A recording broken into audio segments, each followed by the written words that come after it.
A very good morning to Dr. Jeff and to my fellow friends. Today we are here to discuss the outcomes and the results of the case studies that we all have given during last Thursday. So today we will be discussing on it and to find the overlapping pathogen that has caused the death of the person. So we are going to start with case study number 1, which will be presented by Rishi and Waji. Okay, so hi everyone. Rishi and I were assigned to do case study 1. So in this case study, it was reported that the death of a patient through acute lung poisoning after he opened a dubious letter. So this patient suffered from chill, shortness of breath, nausea, and vomiting for 2 days before he was being admitted into hospital Suara on 17 June 2023. So the doctor did an autopsy to the patients, and it revealed that there was an extraordinary inflammations of the lungs and occurrence of a yellow mucosa membrane. So the mucus was isolated and a few protein were sequenced for pathological examination. So based on the result, there are 3 unknown protein that may cause the death of the patient. That is protein A, protein B, and protein C. So we are using blast protein tools to find the information about the unknown protein sequence. So firstly, the sequence of the protein A was searched against the database, and it shows 3 possible sources of the protein. There are Klebsiella pneumonia, Clostridioides difficile, and Bacillus cereus. And then meanwhile for protein B, it show for protein B, all the 3 sequences were obtained for Bucholderia senosipacia. Okay, so okay. Okay, so okay, we try to narrow down the possible source of this protein, and based on the article that we read, only Klebsiella pneumonia can infect the lung, as Clostridioides difficile usually infect large intestine. Meanwhile, Bacillus cereus rarely cause lower respiratory tract infection. Then, in this article, it said that this protein causes pneumonia, which is characterized by fever, chill, cough, chest pain, and shortness of breath. And the mucus that may be thick or bloody. So other symptoms also include vomiting. Okay, so for protein B, although this protein matches almost all of the symptoms of the patient, it rarely causes nausea and vomiting. So we decided protein B may not the one that caused the death of the patient. So I'll pass to Rishi to explain further on protein C. So for protein C, when we searched in BLAST-P, we found 3 possible sequences, protein sequences, which were all coming from the same source, which is Bacillus anthracis. So Bacillus anthracis is a gram-positive bacteria which can cause a deadly infection known as anthrax. So to confirm that protein C is really coming from Bacillus anthracis, we cross-checked in the journal and also the information from the study case itself. In the study case, it is said that protein C can form protein lesion tumor in the lungs. So when we checked in the journal, it was said that Bacillus anthracis can really form necrotic lesions, which can occur in 4 forms: skin, lungs, intestinal, and injection. So it is proven that protein C is really coming from Bacillus anthracis. Besides, Bacillus anthracis also can cause another form of anthrax, which is really fatal, which is known as inhalation anthrax. So when a person inhales the spores of the Bacillus anthracis, they will get this type of inhalation anthrax, and it can cause all the symptoms which were present in the victim. So conclusion. So as Wadi said before, the main job of our case study 1 was to find all the possible pathogen based on the protein A, B, or C. So our team find almost 5 possible sources of the proteins. So among these 5, we eliminate the Clostridium difficile because it is a food poisoning causing pathogen. So it cannot cause any pneumonia-like diseases. So among these 4, we suspect that Bacillus anthracis and Bacillus cereus could be the causal pathogen.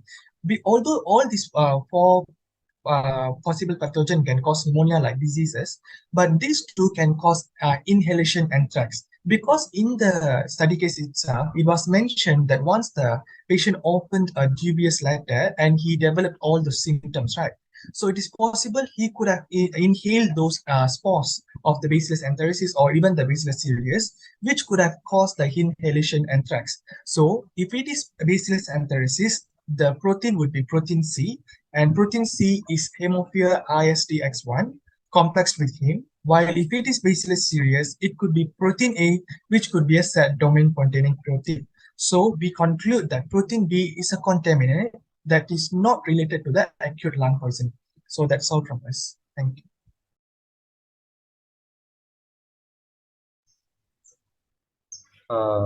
Okay, thank you, Rishi, for the sharing about case study number 1. Now we will proceed for the case study number 2. Okay, here I will share the case study number 2.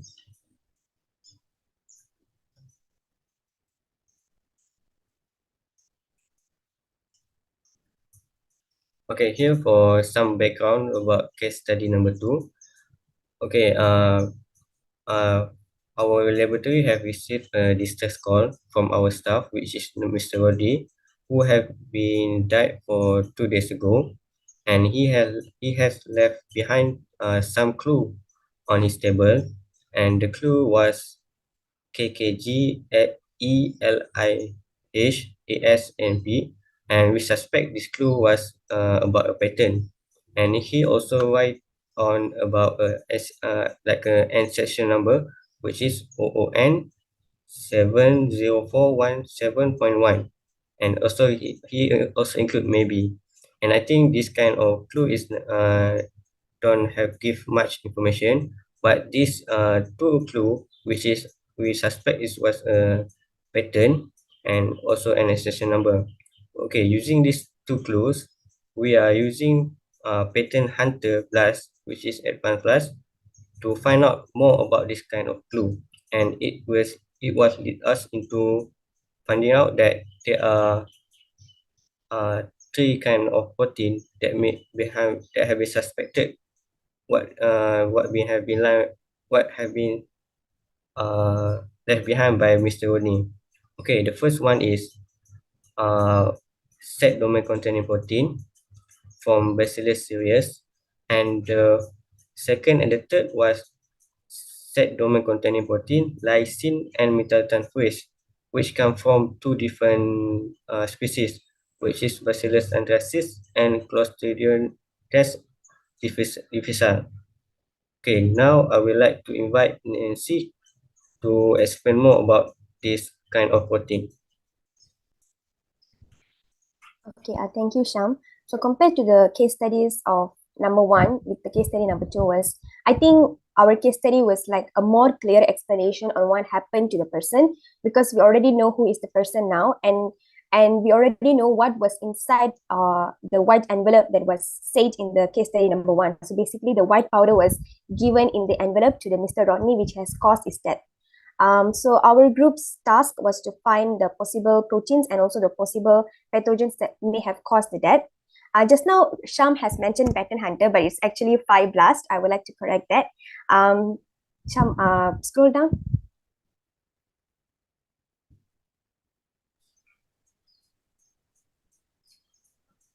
Okay, so we have narrowed down into 3 pathogens, which is Bacillus cereus, Bacillus anthracis, and also Clostridium difficile. The reason why we have chose these 3 pathogens is because if you see the clues that was left by Mr. Rodney, the only 2 clues was the pattern and also the accession number. So our first step was to put the accession number into the gene bank to find out what organism that accession number refers to. So when we put it, the accession number was referred to an organism known as Klebsiella pneumonia. But we didn't include that in our possible pathogens, even though it was suspected first by Mr. Rodney to be said that his symptoms were similar to Klebsiella pneumonia. This is because when we put the pattern, we have the pattern as another clue, right? So when we put the pattern in the fibroblast, we have the result of the list of the sequences. Klebsiella pneumonia was not found in the beginning of the list. It was just found like right after the middle of the list, which means it is less related to the query. That is why we didn't like take a Klebsiella pneumonia, which is less related, and you want to choose something that is more related to the query, which is why we have chose Bacillus cereus, Bacillus anthracis, and also Clostridium difficile. Moving on to the discussion. So that was the reason why we didn't choose Klebsiella pneumonia, even though it was suspected by Mr. Rodney. The second one is the Bacillus series, right? So Bacillus series was found at the first sequence in the fibroblasts. Not only like the first sequence, it was found from 1 to 3 sequence as Bacillus series. So we had to take it because it is most related to the query. So when we look at the symptoms caused by Bacillus series, we have concluded that it may have not caused the death because it, as the last case studies mentioned before, it normally causes intestinal illnesses and it doesn't really cause the infection that has to do with the respiratory tract. And then the mode of the transmission of this bacteria is through ingestion of the contaminated food.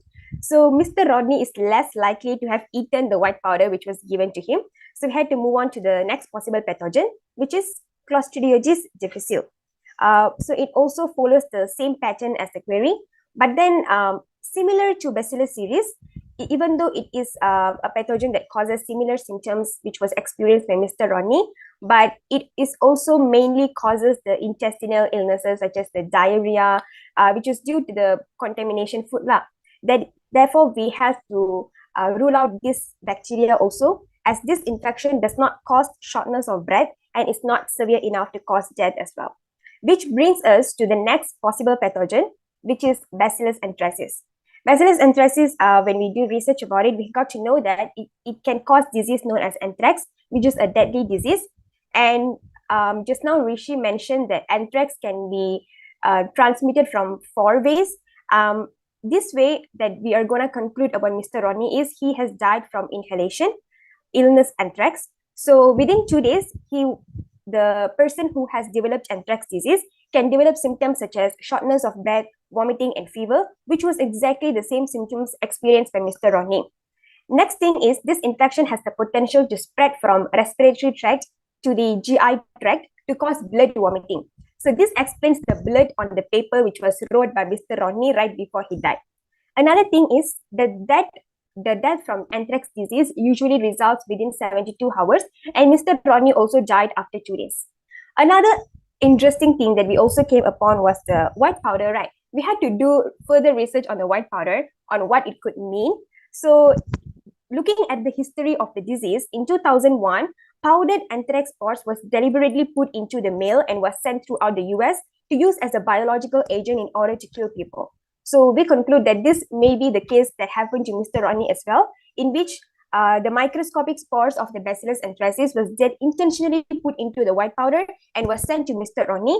So when Mr. Rodney opened the envelope containing the white powder, he might have inhaled it and has caused the bacteria to have entered the body and have infected the lung first, following the gastrointestinal tract. So after 2 days, he died.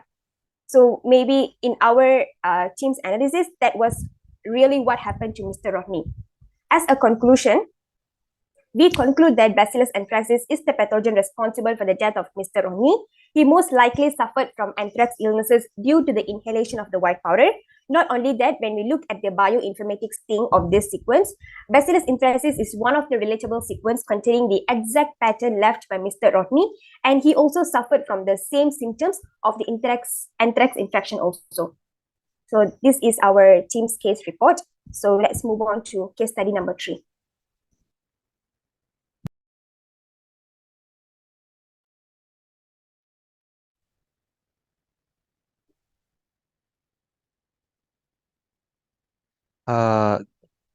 Can you guys hear my voice? Yes. Okay. Okay, so good morning everyone. So I'm the person that the analyst who responsible for the case study report 3.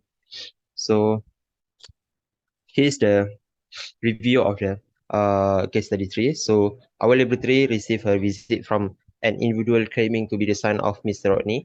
According to her, Mr. Rodney had passed away 2 days ago after opening an envelope containing the dubious white powder. He suffered from shortness of breath, vomiting, and high fever. The next hint that is not being mentioned in another case studies is Mr. Rodney had recently argued with co-worker that was studying a pathogen linked to Bacillus genera. But the thing is, we don't know what is the full name of the Bacillus. The next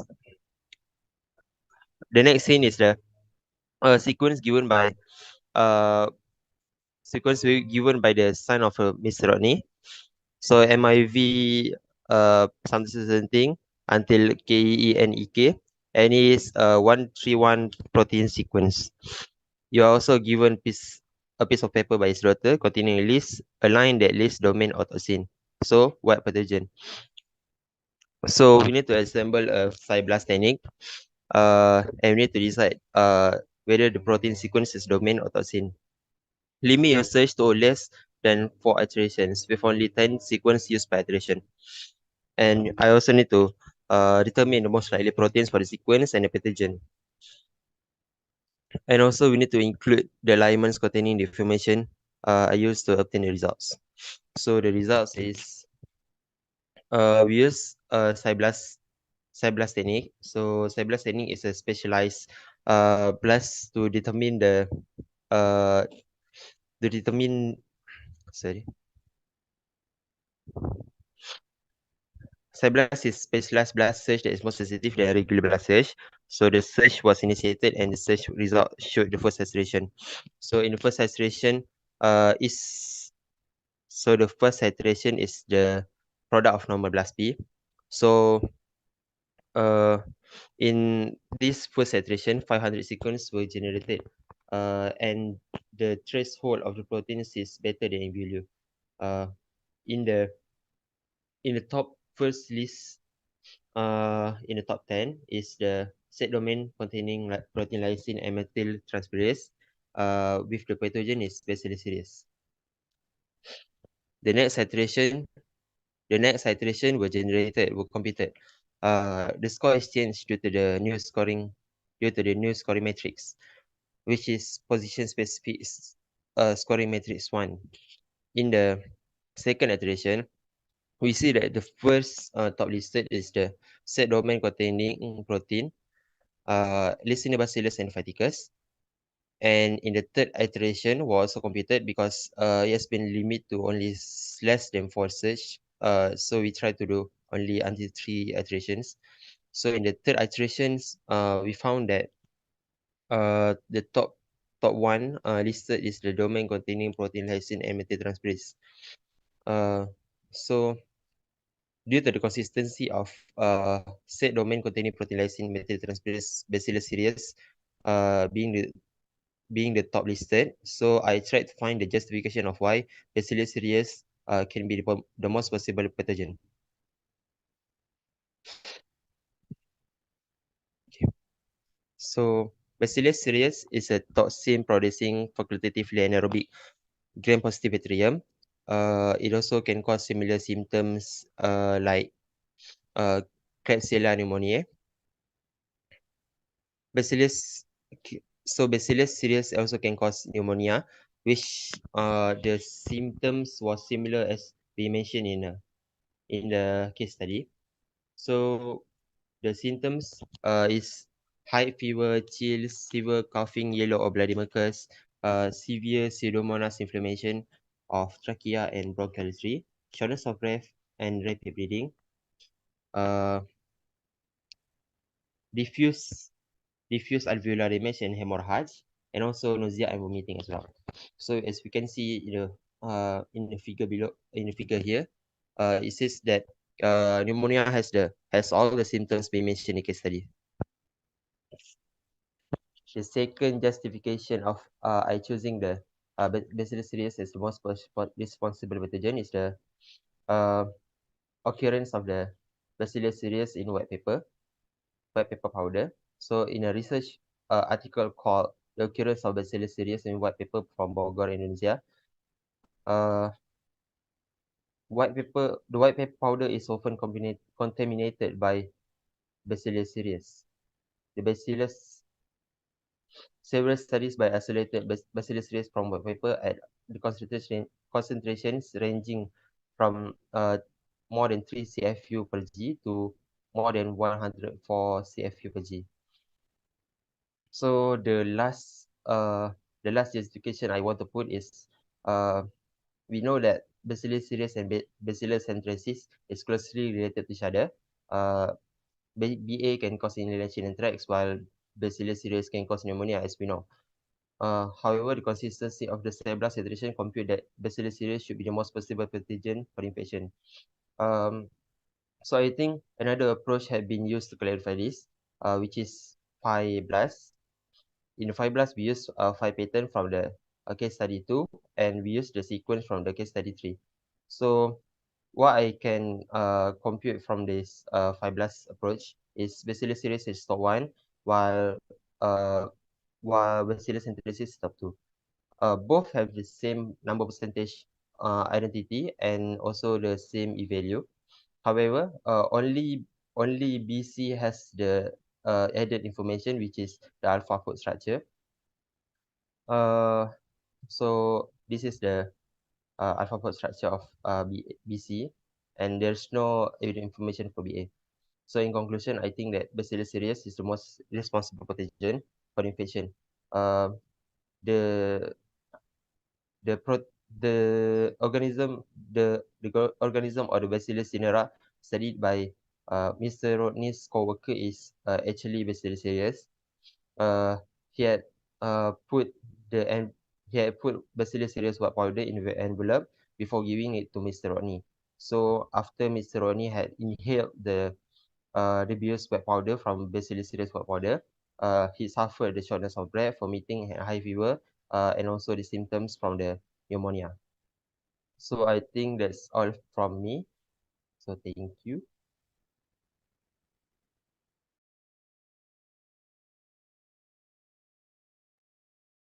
Okay, thank you, Faiz. Okay. This is my case report. It is similar to Rishi and Waji.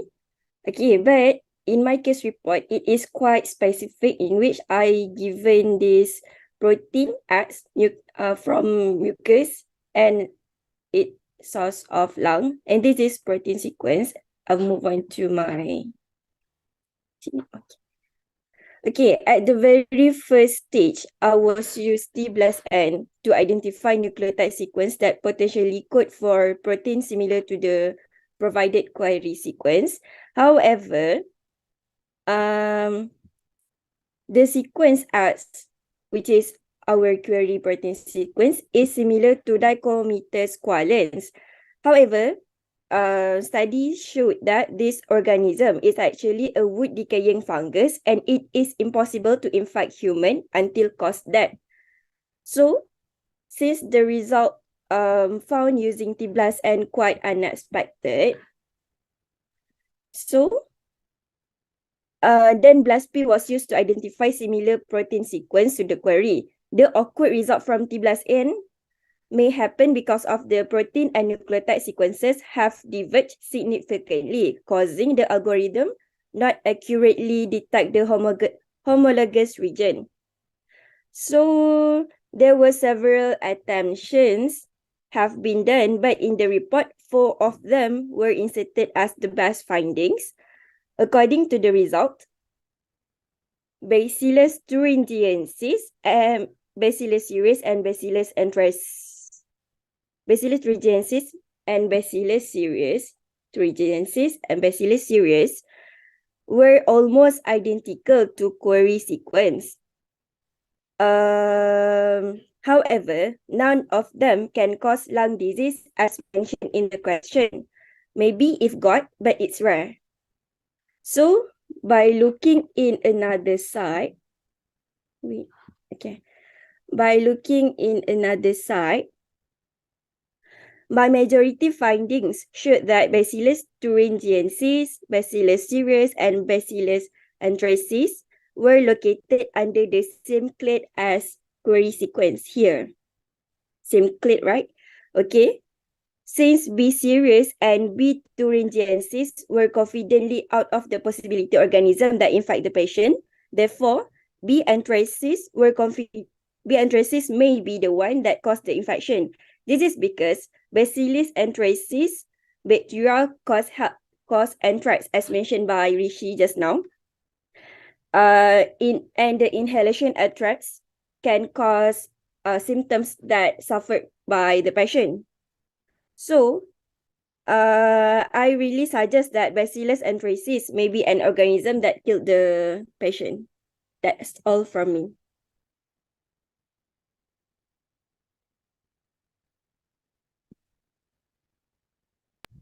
Thank you all for your presentation of your case study reports.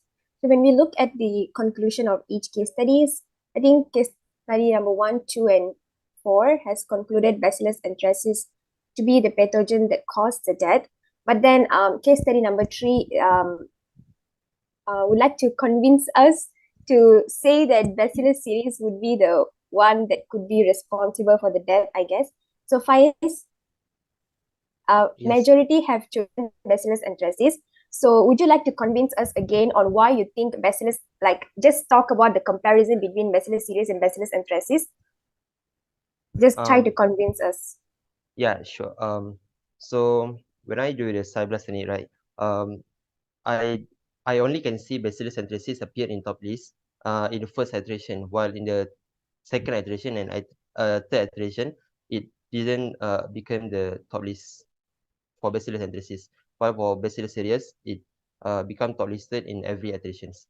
So the next thing is like Shazlin said just now, inhalation anthrax rarely occurred by Bacillus cereus to the human bodies, right? So I have a research saying that um,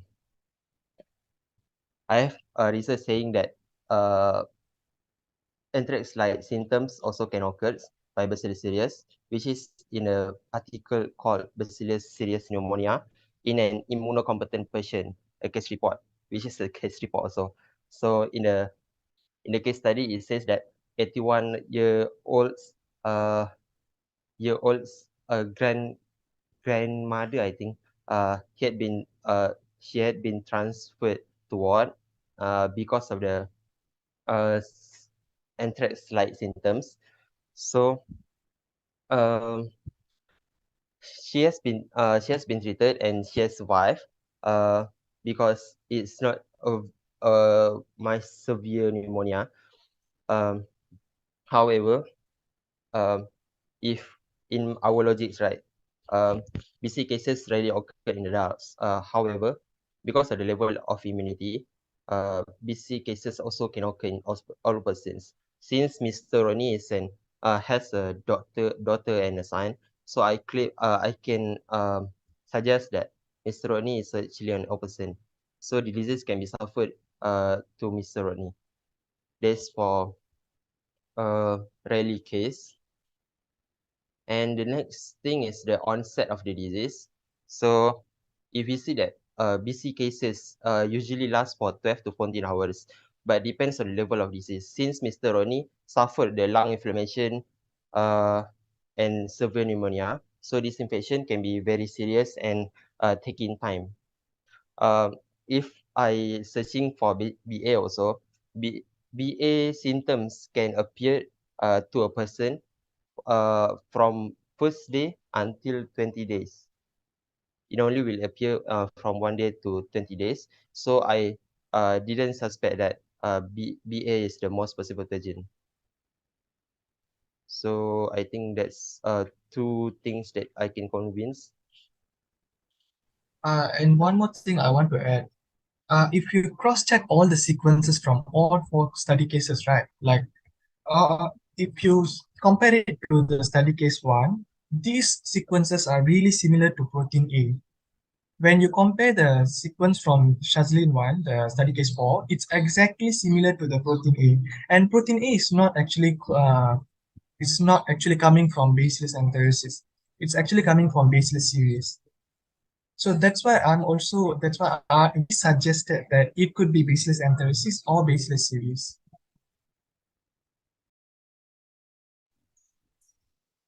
Can I add something? Okay, I think I agree with Faiz's point, which is the white powder is contaminated by Bacillus cereus, because Bacillus cereus is like if you are working with QC department for the herbs, BC is kind of pathogen that really will the amount of BC inside it is really important for them to make sure that the quality herbs was in good condition. I think BC is some kind of possible contamination. That's all. I also want to add, when I do phylogenetic tree, actually my sequence X is almost majority, my findings almost similar to Bacillus cereus, and it is possible if the organism is Bacillus cereus. But when I do some research, no articles say that Bacillus cereus can cause the symptoms that lead to Mr. Rodney death, right? So that is why I'm thinking that Bacillus anthracis could be the one. Can I add something too? Okay, so when I try to find an article, I cannot find the article that say that Bacillus cereus can cause death of the two, because most of the article that I read, it says that Bacillus cereus can cause a pretty mild case for food poisoning, but not death.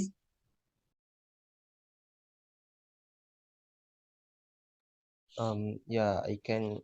I think I can try to fight against. So when I try to find a research also for Bacillus anthracis, so I found that Bacillus anthracis usually can be treated if they get a early treatment from the hospital.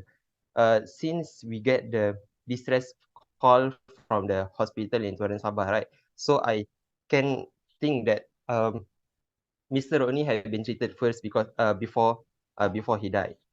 So I think for BC also, if he had severe pneumonia, so I think uh it cannot be treated as soon as possible. That's why he's been dead after 2 days admitted.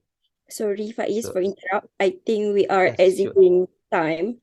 Maybe Nancy, can you conclude our discussion? Yeah, that's right. So thank you all for your opinions. So I think our task today was not to prove that which pathogen was relatable to our case studies. The purpose today is to find the overlapping pathogens that we are finding in our case studies. So even though I agree that FAIZ result saying that Bacillus cereus to be the pathogen that is most responsible for the death of Mr. Rodney, but by looking at other case studies, we need to conclude that we need to relate it to the symptoms, we need to relate it to the other aspects that might have caused the death of the Mr. Rodney. And as mentioned by Lynn and Baji also, I also didn't see any research that saying that Bacillus cereus could be caused by Bacillus cereus are only caused by intestinal illnesses, and also it is like a foodborne pathogen. So that is why I also want to stick with my pathogen which I chose, which was the Bacillus anthracis, because it is overlapping in all of the case studies, and it also produces the exact symptoms, and it is provided in our Google as well. So if you guys agree to this, I think you all can say lah, just give your opinion whether you guys agree to this or not. Yes, Yeah. I agree with Yes, Nancy. agree with Nancy. Agree. Okay, so in conclusion, we have come to the objective that the pathogens that might have caused the death of Mr. Rodney is Bacillus anthracis. And again, this is just a possibility, and we cannot just surely say that Bacillus anthracis could be the one. Bacillus cereus also could be the one. But in our discussion, we say that Bacillus anthracis is the one that might have caused the death of Mr. Rodney. So that is all for today. Thank you all for your opinions and also your sharings. Now, thank you all. Bye. Hey everyone. Thank you guys.